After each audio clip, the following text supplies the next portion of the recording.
Hello students. Last class हम लोगों ने सीखा था सम इम्पॉर्टेंट पॉइंट्स और सिंटेक्स जो था नोमेनक्लेचर का वो भी हमारा हो चुका है। तो आज के क्लास में हम लोग नोमेनक्लेचर ऑफ एल्केन्स में चलेंगे। ठीक है, तो नोमेनक्लेचर ऑफ एल्केन्स में कुछ रूल्स हैं जो हमें होने चाहिए मालूम। तो उन रूल्स को हम लोग चेक करते हैं एक एक करके, और उसके साथ जो उनके एग्जाम्पल्स होंगे हम लोग उसमें भी चलेंगे। तो फर्स्ट रूल यहाँ पे जो हमारा आ रहा है वो फर्स्ट रूल है लॉन्गेस्ट चेन रूल। इसका स्टेटमेंट क्या है कि सबसे लंबा कार्बन का चेन जो होगा वो हमारा मेन चेन हो जाएगा। तो पहला काम हमारा होगा locate the longest continuous chain of carbon atoms and use the name of this chain as parent name. ठीक है, तो सबसे लंबा चेन जो होगा वो मेन चेन हो गया, और उसके साथ साइड में कुछ और रहा तो वो हमारा सब्स्टिट्यूएंट हो जाएगा, या फिर उसको हम लोग साइड चेन भी लिख देंगे वहाँ पे। तो यहाँ पे एक एग्जाम्पल भी है हमारे पास, तो एग्जाम्पल के हेल्प से हम लोग चेक करते हैं। यहाँ पे देखते हैं, तो देखिए लॉन्गेस्ट चेन अगर सीधा वाला हम लोग लें तो उसमें एटम मिल रहे हैं 6, और सेकंड लास्ट से हम लोग नीचे की तरफ आ जाए तो एटम हो जा रहे हैं 7। तो ऑब्वियस सा बात है नंबर 7 इज़ हायर देन 6। तो हम लोग क्या करेंगे, लॉन्गेस्ट चेन सबसे पहले यहाँ पे ऑब्टेन करेंगे। तो लॉन्गेस्ट चेन हमारा ये वाला पार्ट हो गया। तो ये हमारा मिल गया लॉन्गेस्ट कार्बन चेन, जो हमको नाम देता है पेरेंट चेन का। ठीक है, और इसके साथ साइड में जो रहा वो पार्ट बन गया हमारा सब्स्टिट्यूएंट। फाइन, तो सब्स्टिट्यूएंट मिल गया और ये पेरेंट कार्बन चेन बन गया। एक बार ये निकालने के बाद उसके बाद नाम आराम से मिल सकता है हम लोगों को। तो नेम लिखने के पहले हमारे पास नंबर्स भी असाइन होने चाहिए। जो अगला पॉइंट है वो होगा अभी के लिए लिख देता हूँ मैं। तो नंबर्स मैंने असाइन किए, इसको यहाँ से नंबर्स असाइन करते हैं 2 3 4 5 6 एंड 7। तो 3 पे हमारे पास सब्स्टिट्यूएंट अटैच है, तो नेम इसका क्या हो जाएगा 3 मिथाइल। मिथाइल क्या है हमारा सेकेंडरी प्रीफिक्स है, सब्स्टिट्यूएंट है इसलिए। सो 3 मिथाइल 7 एटम्स का चेन था, तो हेप्ट, और सारे बॉन्ड्स सिंगल हैं, सैचुरेटेड हैं। तो एल्केन इसका मतलब एन यूज़ कर लेंगे, तो नाम हो गया इसका 3 मिथाइल हेप्टेन। ठीक है,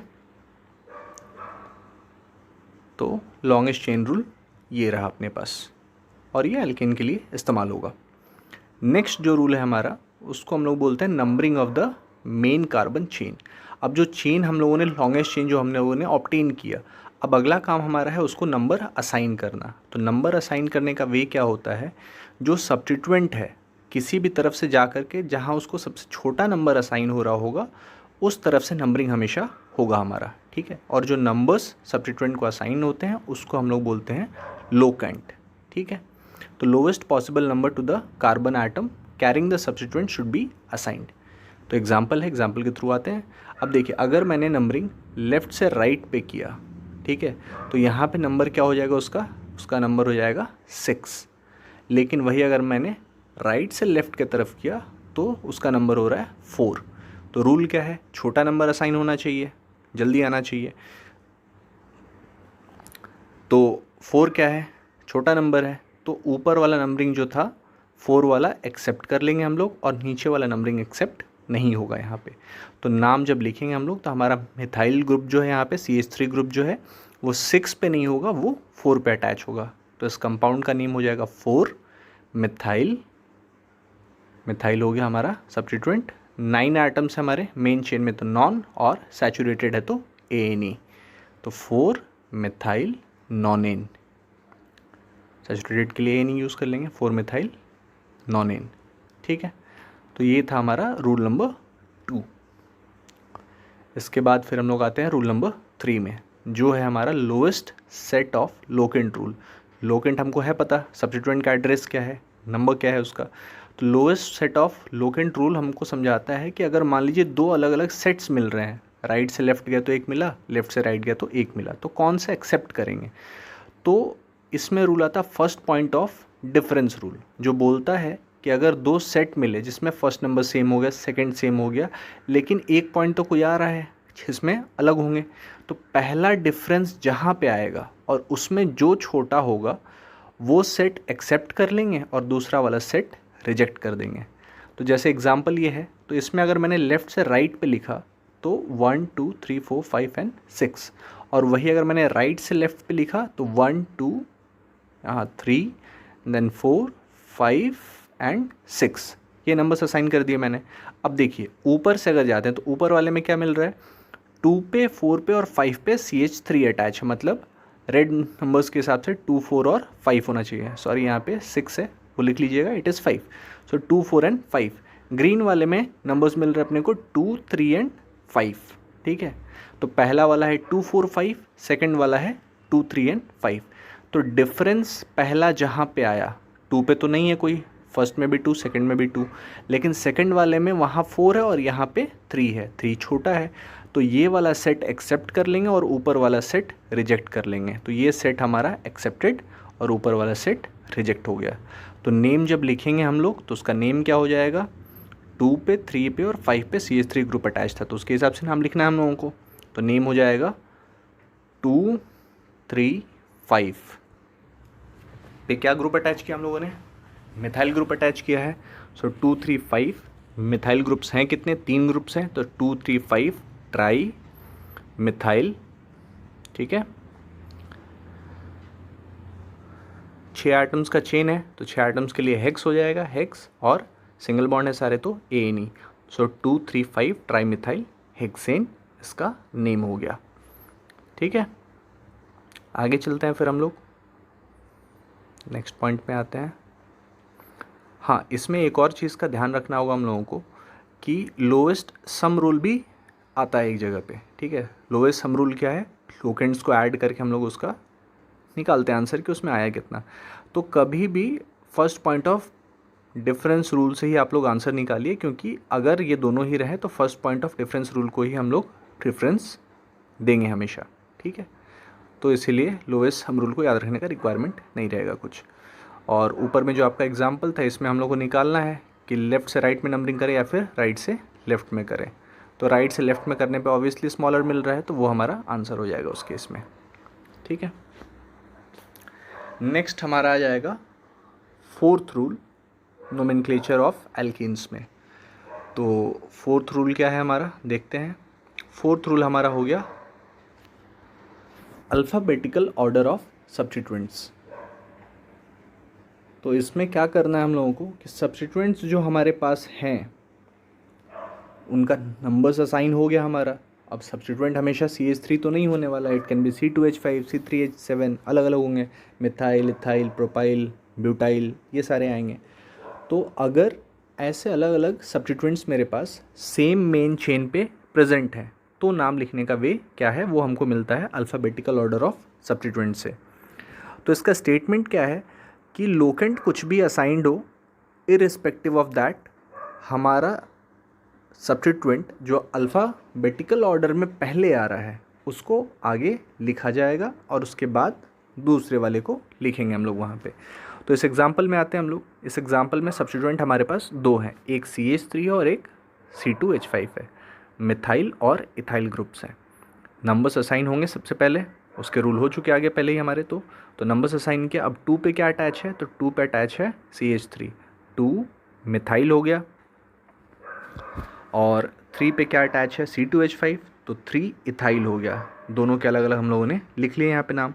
लॉन्गेस्ट चेन 7 एटम्स का है तो हेप्ट, और सैचुरेटेड है तो ANE, तो हेप्टेन हो गया। तो ये 3 पार्ट्स अपने पास आ गए। अब अलग अलग नाम निकालने का फ़ायदा ये है कि सिंपली अरेंज अगर हो जाएगा तो अपने आंसर्स आ जाएंगे। अल्फ़ाबेट्स के हिसाब से आगे क्या आता है, E आगे आता है M के हिसाब से। तो पहले हम लोग 3 इथाइल लिखेंगे, तो 2 पहले, उसके बाद 2 मिथाइल, तो सेकेंड, देन 1 एंड देन 3। तो 3 इथाइल, 2 मिथाइल, हेप्टेन इसका नाम हो जाएगा। तो अगर आप लोग ऐसे अलग अलग निकालते हैं नाम तो MCQ टाइप्स में सॉल्व करने में बहुत आसानी होगी, क्योंकि पूरा नाम शायद एक बार में ना आए, लेकिन छोटे छोटे अलग अलग पार्ट्स जो हैं वो आराम से बन सकते हैं।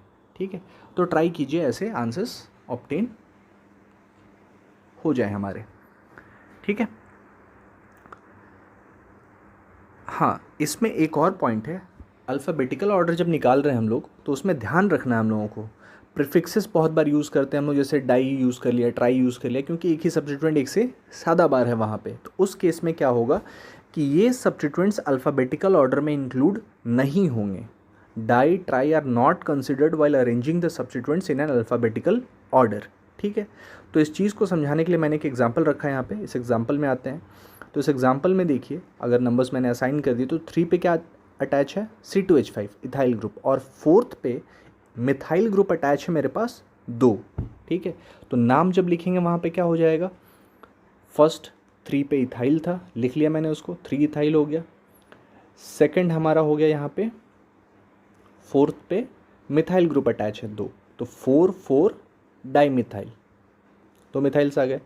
और उसके बाद लिख लेंगे हम लोग यहाँ पे मेन चेन का नाम। तो मेन चेन में आइटम 7 है, C7, तो ये हो जाएगा हेप्ट, सिंगल बॉन्ड है सारे, तो ANE हेप्टेन हो गया। तो अब डाई होते हुए भी वो अल्फ़ाबेटिकल ऑर्डर में आगे कंसिडर नहीं होगा, अल्फ़ाबेटिकल ऑर्डर में E और M से ही आंसर्स मिलेंगे हमारे। तो इसका मतलब जब ऑर्डर लिखेंगे यहाँ पे तो सबसे पहले 1 इथाइल, उसके बाद सेकंड डाईमिथाइल एंड देन अपना हेप्टेन, वही ऑर्डर फॉलो करेंगे हम लोग यहाँ पे, ठीक है। तो डाई ट्राई अल्फ़ाबेटिकल ऑर्डर में इंक्लूड नहीं होगा, ध्यान रखना इस बात का। अगले रूल में चलते हैं फिर हम लोग, रूल नंबर 5 में। रूल नंबर 5 क्या है, naming different substituents at equivalent sites. मतलब अगर डिफरेंट सब्स्टिट्यूएंट है, इथाइल है, मिथाइल है, लेकिन दोनों तरफ से नंबरिंग जब हुआ तो दोनों का नंबर एक जैसा मिल रहा है। जैसे इसमें अगर हम लोग जाएँ, जो एग्जांपल है अपने पास, तो इसमें अगर लेफ़्ट से राइट में जा रहे हैं तो 3 पे मिथाइल मिल रहा है और 5 पे इथाइल मिल रहा है। और अगर हम लोग राइट से लेफ़्ट की तरफ जा रहे हैं तो 3 पे इथाइल और 5 पे मिथाइल मिल गया। तो नंबर्स तो यहाँ पे सेम मिल जा रहे हैं हम लोगों को। क्या करेंगे अभी हम लोग यहाँ पे, तो नंबर्स जब हमें सेम मिल जाएंगे तो उस केस में जो अल्फ़ाबेटिकल ऑर्डर में आगे आ रहा है उसको छोटा नंबर असाइन होगा। मतलब इथाइल को नंबर देंगे 3, मिथाइल को नंबर देंगे 5, ठीक है। तो ऊपर वाला नंबरिंग जो है वो एक्सेप्ट नहीं होगा, नीचे वाला नंबरिंग एक्सेप्ट कर लेंगे हम लोग। तो नेम जब लिखने आएंगे तो फर्स्ट हमारा हो गया 3 पे इथाइल था, सेकंड हो जाएगा हमारा 5 पे मिथाइल, 7 एटम्स का चेन है तो हेप्ट हो गया, और सारे बॉन्ड सिंगल हैं तो एन ही लिख लेंगे, तो ये हो गया हेप्टेन। ऑर्डर में क्या, ई आगे फिर एम फिर हेप्टेन वाला पार्ट, तो 1 2 एंड 3 अरेंज हो गया, नाम मिल गया हमें इजीली, ठीक है। नेक्स्ट रूल में चलते हैं फिर हम लोग, रूल नंबर 6। तो रूल 6 क्या है, ये हमें इन्फॉर्मेशन देता है ग्रेटर नंबर ऑफ सब्स्टिट्यूएंट्स के बारे में। अगर आपके पास पेरेंट कार्बन चेन के लिए 2 चेन्स अवेलेबल हैं जिसमें सेम नंबर ऑफ आइटम्स हैं, तो उस केस में कौन सा चेन एक्सेप्ट होगा। अगर दोनों बिल्कुल एक जैसे नहीं हैं, थोड़ा कुछ अलग है, लेकिन लॉन्गेस्ट चेन दोनों ही हो सकते हैं, तो उस केस में ध्यान रखना है जिस चेन में हमारे पास ज़्यादा नंबर ऑफ सब्स्टिट्यूएंट्स है वो हमारा मेन चेन होगा। जैसे एग्जांपल में जाए हम लोग, तो ये रेड वाला जो पार्ट है इसमें नंबर ऑफ आइटम्स 5 है, ठीक है, लेकिन इसमें सब्स्टिट्यूएंट हमारे पास सिर्फ एक ही है, ठीक है। और वही अगर हम लोग स्ट्रेट पार्ट, ये ग्रीन बॉक्स वाला पार्ट ले लें, तो इसमें भी हमारे पास नंबर ऑफ आइटम्स 5 ही मिल रहे हैं, 5 ही हैं, लेकिन इसके पास सब्स्टिट्यूएंट्स हमारे पास 2 हैं, एक CH3 और एक C2H5 है, 2 सब्स्टिट्यूएंट्स मिल गए। तो जहाँ लॉन्गेस्ट चेन 2 मिल रहे हो तो उनमें से वो लेना है जिसमें ज़्यादा नंबर ऑफ सब्स्टिट्यूएंट है, 2 वाला एक्सेप्ट करेंगे, 1 वाला नहीं होगा, ठीक है। फिर इसका नाम निकालना चाहे तो हम लोग निकाल सकते हैं नाम, उसके लिए नंबर्स असाइन करेंगे। तो नंबर्स हमारा लेफ्ट से राइट की तरफ जा रहे हैं तो स्मॉलेस्ट नंबर मिल रहा है, तो 1 2 3 4 एंड 5, 2 पे मिथाइल, 3 पे इथाइल, तो पहला लिख लेते हैं। 2 पे क्या मिल रहा है, मिथाइल मिल रहा है 2 पे, और 3 पे क्या मिला हमें, 3 इथाइल मिल गया, 5 आइटम्स का चेन था तो पेंट वर्ड रूट इसका, और सैचुरेटेड है कंपाउंड, सिंगल बॉन्ड है सारे, तो उसके लिए प्राइमरी सफिक्स इसका ANE, तो पेंटेन। अरेंज करना है तो ethyl, methyl and then word root वाला नेम, तो पहला 2, then first and then third, simply arrange कर दिया, नाम मिल गया, ठीक है। तो इसके बाद हमारे पास एक प्रॉब्लम है आप लोगों के लिए, आप ट्राई कीजिए इसको खुद से और इसका नाम ऑब्टेन कीजिए। जितने भी रूल्स सीखे हम लोगों ने, इन रूल्स का इस्तेमाल आगे भी होता रहेगा, उसमें कुछ चेंजेस भी आएंगे, बट एल्केन्स के लिए यहाँ तक रूल है। अगले क्लास में हम लोग कॉम्प्लेक्स सब्स्टिट्यूएंट्स के बारे में सीखेंगे, ठीक है। इस सवाल का आंसर आप लोग सॉल्व कीजिए।